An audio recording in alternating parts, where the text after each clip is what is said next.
بابر اعوان صاحب کی طرف سے. بابر صاحب دیکھیے آپ نے اس بچے کو دیکھا ماشاءاللہ ایک میں سمجھتا ہوں پرائڈ ہے پاکستان کا, اور اس کا مطلب یہ ہے کہ سوسائٹی میں ہماری بڑی جان ہے, اور اس سوسائٹی میں اگر کوئی بندہ اچیو کرنا چاہے تو اس کے لیے ساری راستے کھلے ہوئے ہیں. آپ یہ بچہ ایک رول ماڈل ہے, اس کو اگر ہم ملٹیپلائی کریں تو میرا خیال یہ ایک پوری سوسائٹی میں ایک بہت بڑی تبدیلی آ سکتی ہے. حکومت اس بچے کو سامنے رکھ کے کیا کیا کر سکتی ہے آئندہ؟ بسم اللہ الرحمن الرحیم. ایک تو میں کل علی کے اسکول گیا تھا اس کو مبارک دینے کے لیے, اور آج پھر ملاقات ہو گئی. دوسرا یہ کہ میں یہ سمجھتا ہوں کہ ہمیں تھوڑا سا اس کو جو ہمارا سوچ کا پروسیس ہے اس کو براڈ کرنا پڑے گا. ٹھیک ہے, میں اس کو 3 حصوں میں تقسیم کر دیتا ہوں. بالکل ٹھیک. پہلا تو یہ ہے کہ یہ سوال بچے سے پوچھنا چاہیے کہ آپ کے لیے قوم کیا کرے, یعنی what do you expect from the society, and society of course at a higher level includes the government as well. میں اس طرح سے بات کرنا چاہتا ہوں. Number 2, what do you expect from your teachers. Okay, ٹھیک ہے, صرف اپنے لیے نہیں, you being a role model as you have said very rightly. ٹھیک ہے, اور یا آپ ایک پرائڈ ہیں پاکستان کا, اور we have recognize that pride and we have conferred the medal of pride of performance on him. ٹھیک ہے. تیسرا یہ کہ آپ پیرنٹس سے کیا بچے ایکسپیکٹ کرتے ہیں کہ ہم ان کے لیے کیا کریں جس کی وجہ سے وہ بہتر پرفارم کر سکتے ہیں. اور یہ ظاہر ہے ٹین ایج کی اس حد پہ ہے when he is going to grow as a man now after few days or may be N year اور 2. اس لیے یہ 3 چیزیں ہیں جو میں سمجھتا ہوں کہ میری طرف سے ان کے لیے as a parent I want to understand. میں یہ بتا دوں کہ اللہ کی مہربانی سے میرے 3 بچے میڈیکل کالج میں 2 میڈیکل کالج سے فارغ ہو گئے ہیں, اور تیسرا جو وہ 3rd ایئر میں. اچھا ماشاء اللہ. ہاں, لیکن لگتے نہیں ہیں کہ آپ اتنے بوڑھے آدمی ہیں. بالکل سر. ڈاکٹر صاحب کی ڈاکٹر قدیر صاحب السلام علیکم. آپ کو دوبارہ میں تکلیف دے رہا ہوں, میری آواز آ رہی ہے آپ تک؟ جی جاوید صاحب بالکل ماشاء اللہ صاف ستھری. اچھا ڈاکٹر صاحب یہ بتائیے گا کہ یہ بچہ آپ کے سامنے ہے اور آپ نے بھی ایک سوسائٹی کے لیے بہت بڑا کنٹریبیوٹ کیا تھا کہ ایک ایسا معاشرہ جس میں سائنس آپ سمجھے کہ گھٹنوں کے بل رینگ رہی تھی, اس میں آپ نے اتنا بڑا پرائڈ اس ملک کو دیا. آج آپ اس بچے کو دیکھ کے کیا محسوس کر رہے ہیں؟ مجھے بہت ہی خوشی ہوئی جاوید صاحب, اور میں علی نوازش کو بہت بہت مبارکباد دیتا ہوں کہ ماشاءاللہ انہوں نے یہ جو اعزاز حاصل کیا اور دنیا میں اپنا نام پیدا کیا اور پاکستان کا نام پیدا کیا. اس کی جتنی بھی تعریف کی جائے تو بہت ہی کم ہے. حقیقت یہ ہے کہ اتنے مضامین میں ایسی ٹاپ پوزیشن لانا بہت مشکل ہے, لیکن اب جو ہے یہاں تک تو معاملہ ٹھیک تھا. آپ کو پتا ہے کہ پاکستان میں آپ تو خود یہ بھی ذکر کیا تھا کہ ڈاکٹر سلام تھے. اچھا, ڈاکٹر سلام سے پہلے عنایت اللہ خان مشرقی تھے.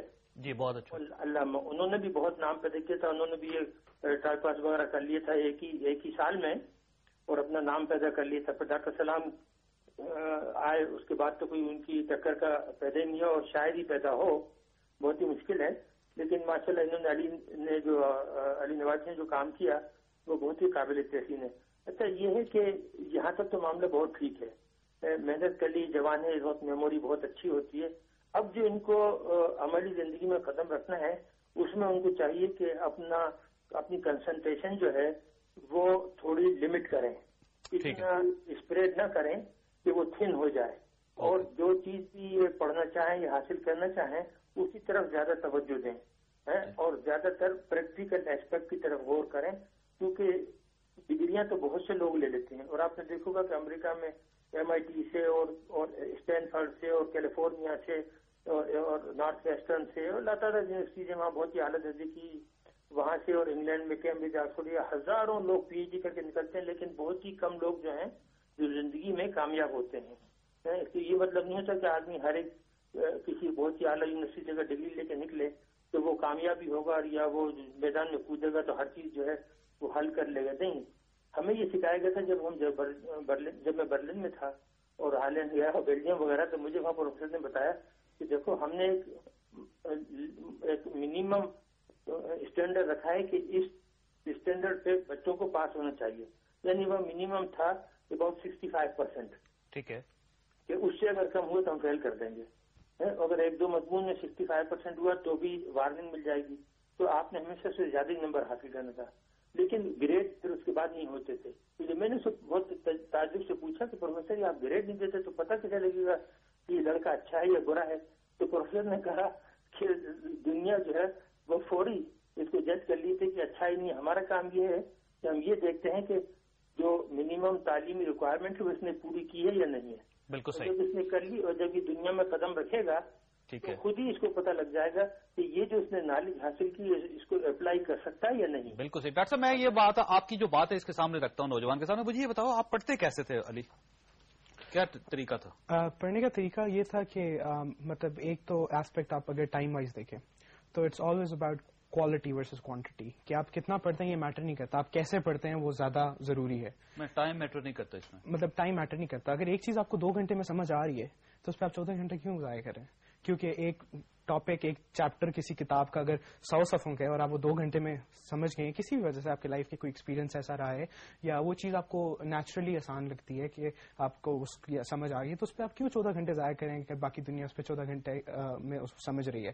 ہر بندہ ایک انڈیویجول اس لحاظ سے ڈفرینٹ ہوتا ہے اور اس میتھڈ کو اپلائی کرنا ہوتا ہے. اور بیسکلی اس میں یہی ہے کہ quality of education, quality time spend جو آپ نے کیا ہے. روزانہ پڑھتے تھے آپ؟ روزانہ کتنے گھنٹے؟ ڈپینڈ کرتا تھا. کچھ دن میں اگر میرا جو ٹارگیٹ ہوتا تھا اگر 2 گھنٹے میں نے 2 گھنٹے میں اچیو کر لیا تو باقی دن میں ریسٹ لیتا تھا, کیونکہ ریسٹ لینا پڑھائی کے ساتھ بھی ضروری ہے لیکن محنت بھی بہت ضروری ہے.